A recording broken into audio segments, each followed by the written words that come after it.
Assalamualaikum warahmatullahi wabarakatuh. Salam bahagia, Bapak Ibu guru hebat dimanapun berada. Perkenalkan, saya Sunarno, calon guru penggerak Angkatan 8 SMA Negeri 1 Sungai Keruk, Kabupaten Musi Banyuasin, akan menyampaikan paparan tentang koneksi antar materi, kesimpulan dan refleksi modul 1.1. Bapak Ibu sekalian, sebelumnya saya akan menyampaikan pertanyaan pemandu. Yang pertama, apa yang saya percaya tentang murid dan pembelajaran di kelas sebelum saya mempelajari modul 1.1. Yang kedua, apa yang berubah dari pemikiran atau perilaku saya setelah mempelajari modul ini. Dan yang ketiga, apa yang dapat segera saya terapkan lebih baik agar kelas saya mencerminkan pemikiran Ki Hajar Dewantara. Bapak Ibu, sebelum mempelajari modul 1.1 ini, saya beranggapan bahwa murid adalah seseorang yang dapat mengikuti apa yang diperintahkan oleh guru. Namun, yang berubah dari pemikiran saya setelah mempelajari modul 1.1 ini bahwa setiap anak memiliki kodrat alam, sehingga setiap anak itu unik dan memiliki karakteristik yang berbeda. Murid memiliki bakat sendiri-sendiri sebagai subjek pembelajaran di kelas. Tugas seorang pendidik adalah menuntunnya agar mereka dapat mengembangkan kodrat alam tersebut sesuai dengan kodrat zaman. Selanjutnya, sebelum mempelajari modul 1.1 ini, saya beranggapan bahwa semua murid dapat mengikuti cara belajar yang diterapkan oleh guru, asalkan ia mau memperhatikan penjelasan guru dan mau berlatih secara terus. Yang berubah dari pemikiran saya setelah mempelajari modul 1.1 ini, bahwa murid adalah sebagai subjek dalam pembelajaran. Mereka lah pemegang kendali dalam pembelajaran. Pendidik harus memfasilitasi belajar murid agar mereka dapat menjadi manusia yang seutuhnya. Sebelum mempelajari modul 1.1, saya beranggapan bahwa pembelajaran itu berpusat pada guru sebagai sumber ilmu atau teacher center. Namun yang berubah dari pemikiran saya setelah mempelajari modul 1.1 ini, bahwa pembelajaran seharusnya berpusat pada murid. Sebagai subjek, anaklah yang harus aktif membangun pengetahuannya sendiri.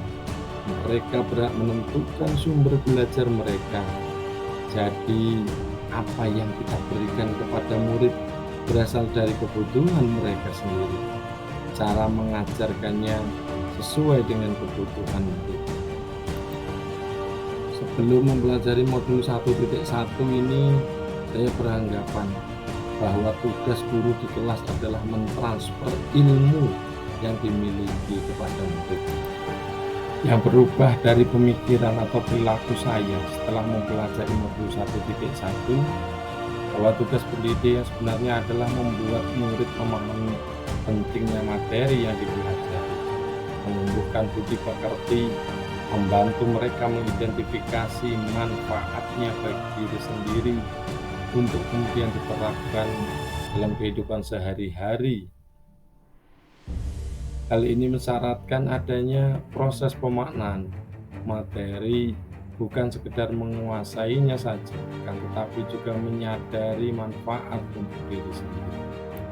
Selanjutnya, sebelum mempelajari modul 1.1, saya beranggapan bahwa dalam pembelajaran di kelas itu terfokus pada penyelesaian kurikulum. Selanjutnya, yang berubah dari pemikiran atau perilaku saya setelah mempelajari modul 1.1 ini, bahwa dalam pembelajaran yang terpenting itu bukan penyelesaian kurikulum dan ketuntasan belajar, namun bagaimana anak dapat mengembangkan minat dan potensinya sesuai dengan kodrat alam dan kodrat zaman.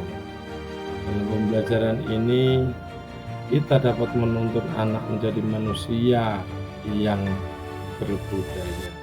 Selanjutnya, agar kelas saya mencerminkan pemikiran Ki Hajar Dewantara, penerapan yang segera akan saya lakukan antara lain, pertama, saya akan menerapkan pemikiran Ki Hajar Dewantara baik di kelas maupun di sekolah saya.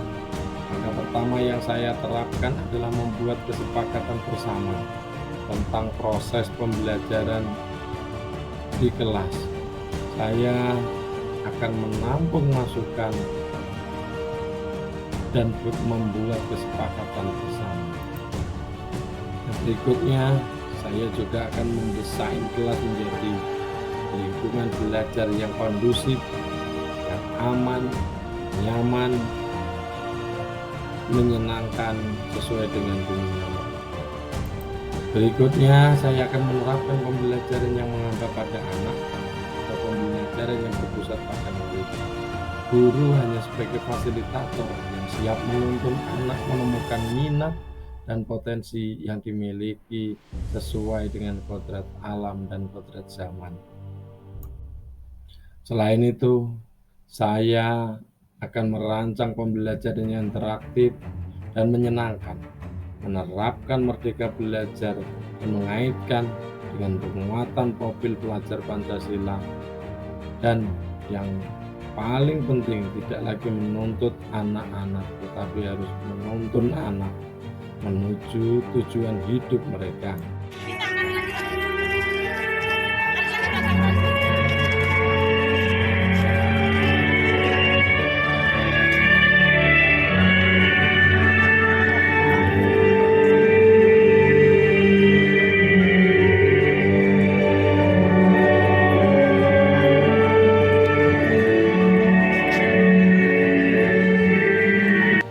Selanjutnya adalah kesimpulan bahwa dasar-dasar pemikiran Ki Hajar Dewantara harus segera diterapkan dalam proses pembelajaran di kelas maupun di sekolah. Di antaranya adalah pendidikan menuntun anak sesuai dengan minat dan bakatnya. Pendidik harus mampu menerapkan semboyan Ki Hajar Dewantara, Ing Arso Sungtulodo, Ing Magyo Mangunkarso Tuturi Handaya.